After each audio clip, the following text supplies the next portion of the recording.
YouTubers, and thank you for tuning in to today's toy review. And today we've actually got about 1, 2, 3, and apparently we've got 4 trains. It seems I've got Thomas the Tank Engine pulling what looks like to be a Disney train. Yes, it seems like he is. And we've also got a fast bullet train. Well, it's not a bullet train, but it looks very fast, doesn't it? It looks like one, but it isn't. And then we've got a slow-moving bullet train here as well, pulling what looks like to be 2 cargo wagons, as abstract as it sounds. And then we've also got a Disney train, and hopefully, it seems like that originally I was supposed to do a toy review for only just at least both Saturday and Sunday, but unfortunately, this toy review has now made it into the plot. So it seems like that the whole schedule between Saturday and Sunday has actually been straightforward postponed to Monday. Now, I'm not sure if this will be the final redemption of doing toy reviews, because it feels like I've been doing way too many toy reviews on my YouTube channel. So much so that the demand and the hyper demand of toy reviews has actually gone relatively high. And I can actually see 2 brand new flip-flop toys, one of which is a car, and the other one is a flip-flop origami ponies themed toy. And I'm going to take a look at the ponies toy here first, before we take a look at all the cars. And actually, I've pulled out most of all the flip-flop toy cars that I previously covered, especially that one there. The dark purple SUV crossover thing that I covered yesterday on Saturday, which was the only toy I made because I had no choice but just to make toy vehicles. So let me review this flip-flop origami ponies toy, which does not smell like bullcrap, because we're going to be taking a look at the product, which has also got a cow. Moo! Nay. Right, so we've got a flip-flop origami ponies. It's called the Cow Milking SCOOT-TOOLE-LOO 5-pack, which costs about £3.99 or £4. And there you go, there's the product name here. As you can see, I'm going to highly endure on the fact that, yes, I've got saliva. And, oh my goodness me, that can be quite troublesome, of course. Anyways, yes, we've got SCOOT-TOOLE-LOO, who's very much drawn abstract. It's not this color. I'm pretty sure it's orange. The back of the packaging looks like that. And then it looks like we've got a pony carrying a milk bottle. And we've got a cow who seems like it's got the wrong sort of legs. Okay, let me just go ahead and unpack this packaging here. Sometimes these things can be quite stubborn to get out. Oh, come on! Stubborn thingies. Right. At least we've straightforward got them out from their patch. Okay, so we've got 2 milk bottles. You know, milk used to be so homogenized, actually non-homogenized. Oh, sorry about that. I just kicked my bloody foot to the radiator. Would have burnt my feet back then. But anyways, we've got 2 milk bottles. They look like they've been moldy, haven't they? They've actually been staying for a long period of time. How weird is that? And then we've got the cow. Moo! Is this supposed to be a Holstein Friesian cow? Get back on the rails, Thomas. Don't cause confusion and delay. Hopefully, Thomas the Tank is straightforward on the rails. And it's quite a very abstract looking cow. It's got the other on the back. And then we've also got more hairdo on the top. I'd like to make as many cow-themed products as possible, but unfortunately, I don't have the amount of good resources to make some. But it's a quite nice-looking cow.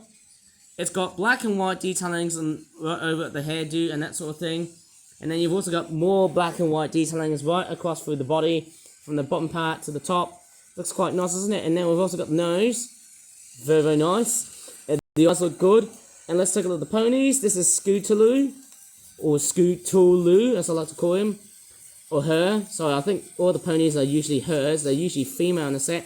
And what's quite funny, I haven't seen any male stallion ponies. It's been quite a while.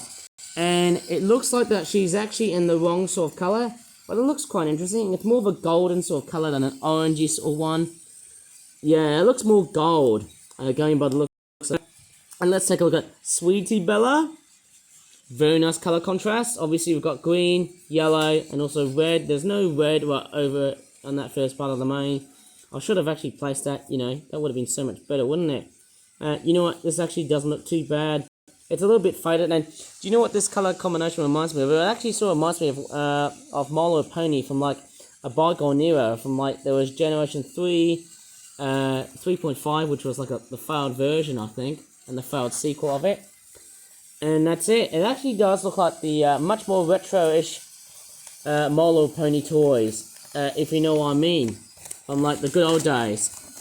back in the 80s or the 90s. Well, the 2000s, sorry. Anyways, let's talk about the vehicle that we've all been waiting for. And it's, of course, the toy car in the background. Off goes Thomas the Tank. Choo-choo! I'll be running these trains after midnight. But, stop press, okay, so here's the parking lot right here, and here, oh, there's a bit of a train wreck going around here. It looks like the Little Town Space Agency train has derailed. That's not really great to see. I know this thing can be a bit of a slow, lazy coach, but let me just go ahead and reroute this beast. Oh man, it's terrorizing the tracks now. It's quite interesting. Oh, okay. That's quite interesting. I didn't even realize that. Let me just show you something a little bit here first. Well, these trains, these don't actually seem to work the other way around because the magnets will repel. But what I will do is I'll go and get its actual rolling stock, following behind. There you go, capture it on camera. You don't see that every day on YouTube, ladies and gentlemen, boys and girls. And there goes the Disney train, hauling 3 Western carriages, which look like Annie and Clara Bow. Choo-choo! Okay, it looks like I've rerolled the wooden train, and of course that car we're going to be talking about is, of course, it looks very similar to the other car that I reviewed, which was Maybelline Certainty, but this one here is a bit of a rough and ready beast. I believe it's a female, so she looks very beautiful and that sort of thing. She's a beautiful looking, girly sort of car, and actually, I can tell you what, what's her name? Oh, that's quite nice. It's Rubiki Tendo, the SKREEMERZ VOLT. It's basically based on the Chevrolet Volt or the Vauxhall or Opel Ampera, which I believe was one of General Motors' first electric car models. Correct me if I'm wrong. Okay, it's got a bit of a ratty looking box right there. It's not the best, obviously. There's a lot of light painting details which are not that great. And considering on the fact that I've actually painted this car very recently and actually made this car so early, in fact, obviously you can definitely see how bad and rushed the painting is, but I'm pretty sure this car is a female, and as I can definitely tell by her eyelashes on the top of her windscreen. But yet again, her very weird looking, limey green looking eyes do sort of stand out for being very unusual. I do like the headline, that sort of thing. I do like on how nicely stylized it is. It is meant to resemble the new Chevrolet. Actually, it's the old 2010 Chevrolet Volt or Vauxhall Ampera. I'm going to put the little casing right over at the top of the car, like so. You can put stuff inside here, but not money, because hey, that wouldn't be that very fair, wouldn't it? No. Okay, Thomas the Tank Engine has rewound, actually derailed. Well, actually, he needs to straightforward rewound. There you go. Sorry, I just said the wrong phrase there. I would have actually put enough in the fire, wouldn't I? Well, I don't put up fireworks on YouTube because it would always sound very cringe somehow, doing outtakes on YouTube. But anyways, this is the car that I've been been desperately building for today, which is, of course, Monday the 29th of September 2025. And I clearly didn't even realize that I was going to continue doing more toy reviews. And there you go.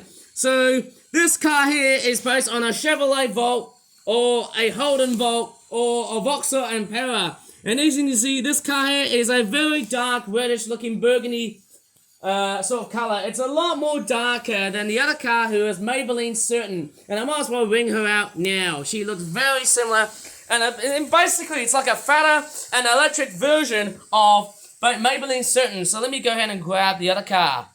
Okay, I'm just going to grab out, I wonder what car model is she? Is she a Malibu? I'm thinking that's what it's called. It's the SKREEMERZ Malibu, so yes, this is Maybelline Certainty.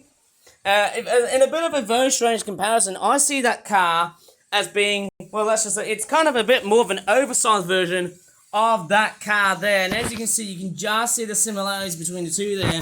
But what we do know is that she's a little bit more fatter, a bit more taller, whereas this one here is a bit much more shorter. I don't know why toy cars like that just get massively oversized. It's a bit ridiculous in so many ways, but hey, who cares about size? It's a bit strange. Maybe I could have made her a little bit more like an SUV or something, but to be honest, I would have actually made a complete fair size comparison. I don't know why cars seem to upscale that sort of way.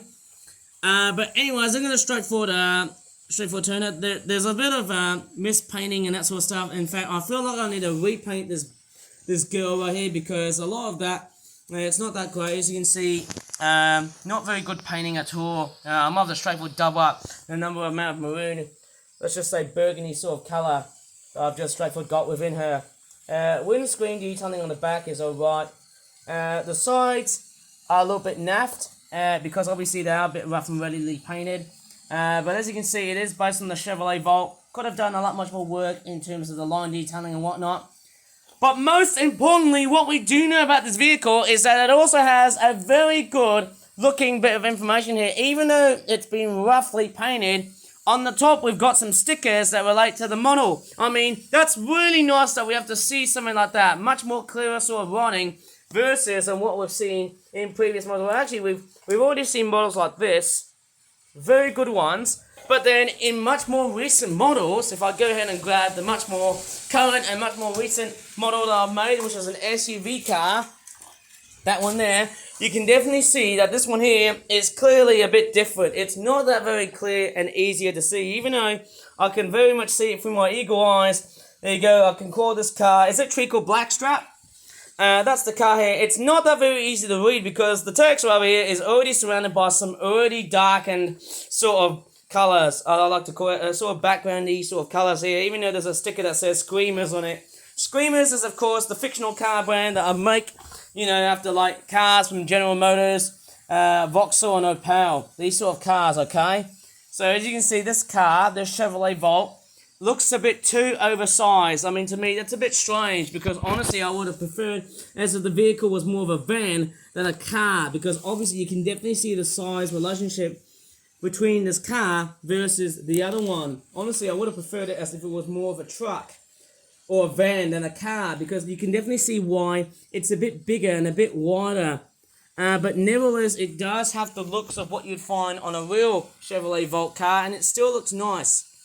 To this point somehow, it still looks nice, even though I think the model size of it is a bit too inaccurate. Maybe I need to do another one of these models where this car, yeah, it's not the greatest, but hey, clearly I want a straightforward think about sending these vehicles to a local Christmas fair. How about that? Maybe I wish I could do a redesign of her, but then hey, who cares? It's a very stunning looking model in so many ways, be it good or bad. I also do love the tail lamps. On the back there, they do look very modernized. The grey underboard there, not properly painted, but then hey, how would I even know? It's actually quite okay-ish, to possibly say the least. It actually does look quite kitty and very cute and very chibi look, very cheeky and very cute. Cheap and cheerful is what I could say, eh? And what's quite funny is that look at her mouth. Even though she looks like she's got lipstick, in reality, she looks like she's got her teeth cutting out. Crikeys. But anyways, yes, the rim detailings, they do look nice, and the tyre detailings, yeah, it's not the greatest, but, I mean, one side of it is screwed, and the other side of it looks neat and tidy. That's the other gripe as well. It's not that great. It's not the best I've made so far, but that's what I can create. So there you go, everybody. This is what I've just created. A very good mashup of some various Chevrolet car, actually SKREEMERZ cars, and there you go. This one here is the most recent, and so is that one there.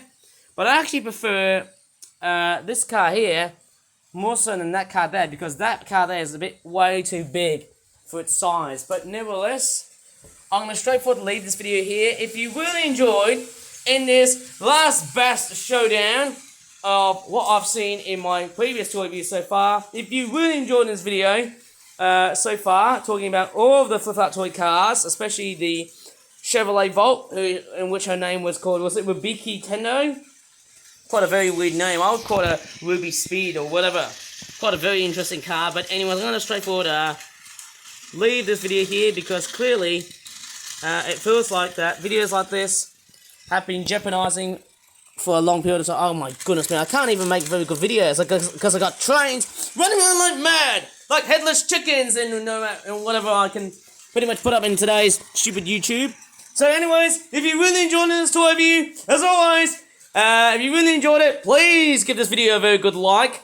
Subscribe for more flip-out toy reviews in the future. And as always, thanks so much for watching, and goodbye for now. As always on YouTube. Bye guys, bye. Damn, these trains are still there. I feel like I'm done doing toy reviews now. Or should I? Yes.